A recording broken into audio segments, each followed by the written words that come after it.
Alright, today we are going to can some cherries, and so normally I just put our cherries in these handy dandy deli containers and stick them in the freezer, but the issue now is that we've got so much frozen fruit in our freezer, including a bunch of cherries from last year still, that quite frankly we have more frozen fruit in our freezer than we have meat, which is kind of weird probably to most people. So I'm going to actually can some of these instead, and I'm going to use the go-to ball canning book here as my guide. So I recommend that if you do any kind of canning at all, that you probably get this because it's very useful. And we're going to go straight to page 148, and we're going to use this recipe here. So I've got not very many. I'm going to actually just do kind of a small batch today. I've got a little over 3 pounds. Probably actually 3 pounds considering the weight of these deli containers. So let's get started. So first thing we're going to do here is we're going to make some syrup. I'm going to use the raw pack method because I just feel like that's just a little bit easier. And I don't like really a whole lot of sugar, so could go extra light, but I guess I'll just go with light. So the ratio that you want to go with for light syrup is basically 1 part sugar for 2 parts water. There's 1 cup of sugar, and there's 2 cups of sugar. Start stirring that. That starts boiling, and then come back. Now I'm actually going to be canning this outside on my Camp Chef stove here because it's about 90 degrees out, and I don't really want to heat up the house.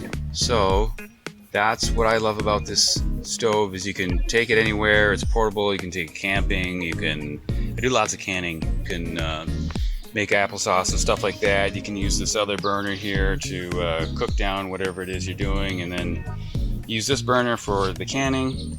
And I'm using a steam canner, which works great because it heats up and gets up to temperature really fast. So that's kind of why I don't mind doing a small batch, because it doesn't use very much water and it heats up real quick. So the burner is on, and I'm not going to turn it up too high because I just want this to kind of get a little bit warmed up so it's ready for when I've got everything ready to be canned. I've also got my lids in my pot here just kind of simmering. So those are heating up and ready to go. Jars, these are pint-sized jars. I always like the wide mouth ones. They're just so much easier to work with. But so I did use soap and water to wash them, but you don't have to worry about them being sanitized because they're going to be inside the canner for long enough to be sanitized inside there. It's boiling, so go ahead and the book says to put half a cup of the syrup in. So this is about a half cup there, so I'll do that, and then I've got my container here, and I'm just gonna dump those in. That doesn't really work. Okay, there we go. And I'm just gonna kind of. That does start to look good. And then what you need to do is put this kind of along the bottom to get bubbles out. Alright, then we're going to move over here.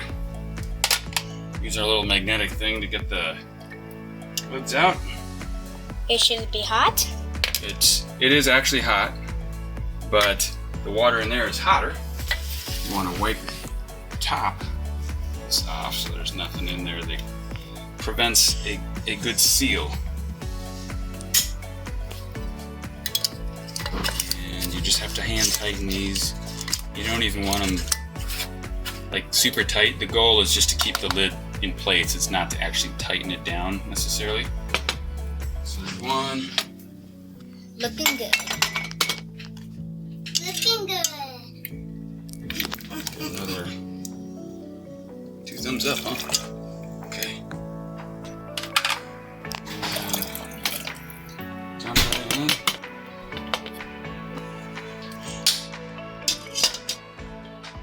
Looking yummy. You kind kind of want to fill it up so it's right to the, fill it to kind of below where the, what's this called? I can't think of the name Crease, right line, now. The, whatever that is. get these Bubbles bubbles out. out. And I want these to be kind of submerged as much as possible, but they'll submerge when everything is said and done. And don't forget to wipe the rim. Yep.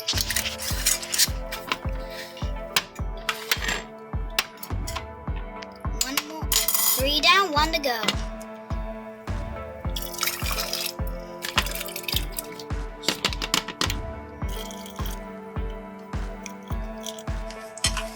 And we go around the edges here, just a couple places to get the bubbles out, because what happens is during the processing, if there's air bubbles in there, the air bubbles will come to the top and they will kind of go up against the lid that you're trying to seal.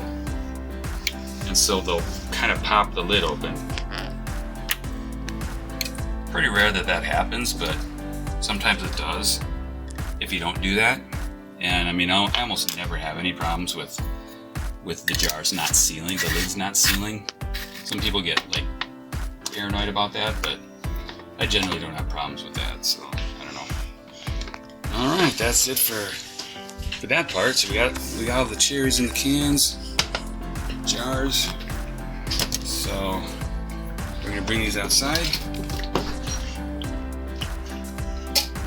So even though I put this on low, it's actually like ready to can already. So I'm gonna be a little careful. I'm not worried about this, but you should be careful when you open that up because a bunch of steam's gonna come out. It should just kind of be to that level of that base. Add these on.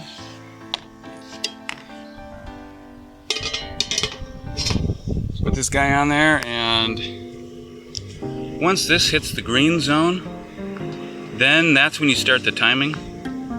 So another thing with this steam canner is that I know that cherries have a high enough acidity that they can be used in this. I believe it's 4.5 is the recommended pH, so anything under that you can use the steam canner for. And once this gets into the green zone there, I'm going to start timing 25 minutes, so that's what we'll do. So we're going to start timing now 25 minutes.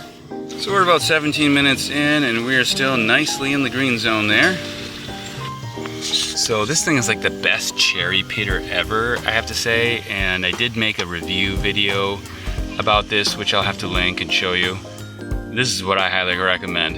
It's been 25 minutes. We've been in the green zone the whole time. Every time I've checked, I've just been kind of hanging out here watching the kids play.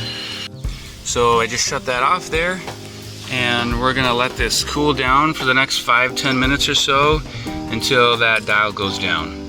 It's been a while here and this is finally below the green zone, so I'm gonna take a step back here. I'm gonna open this up, let that sit for a minute there. Let everything cool down a little bit, just a little bit more. You don't want any sudden changes of temperature so that the jars break. So I'm just gonna let it sit there like that for a few more minutes. So there we go. Oh, that one just popped. They're pretty hot right now, so you don't want to touch. I'm just gonna let them sit here and further cool down a little bit. So I ended up just bringing this in because I got a little impatient. So you can use this guy here to move those over. Or if you're, been doing this a while, you can use your hands. So here's kind of how they're looking. The cherries are all floating to the top, which is fine. And they're looking pretty good, I think. Do you think they're looking good? Open it and juiced. That's pretty much it. So you can store these for a while. I mean, I'll just say a year because that's kind of a safe thing. But you want to just take a Sharpie and write the date on there, or I just write the year on there, and let these kind of sit for overnight. And then you can take the bands off, these bands here, And this is pretty much one of the easiest things you can do. I mean, all we did was we made some sugar water there. We put the cherries in, put the sugar water in, stuck it in the canner, and I mean, it's pretty simple process. So you know, you can make it sweeter or less sweeter if you want. If you want to make it a little healthier, then definitely don't put as much sugar in. But I'm not sure that this water will drink the, well, of course I'm sure somebody will drink this liquid here. But otherwise, there's another thing I like to do that I'll do in another video, which is you can kind of make this into a gel. But you can't do that before you can it, you do it after you can it. So I'll show you that probably in another video. But otherwise, that's it for this.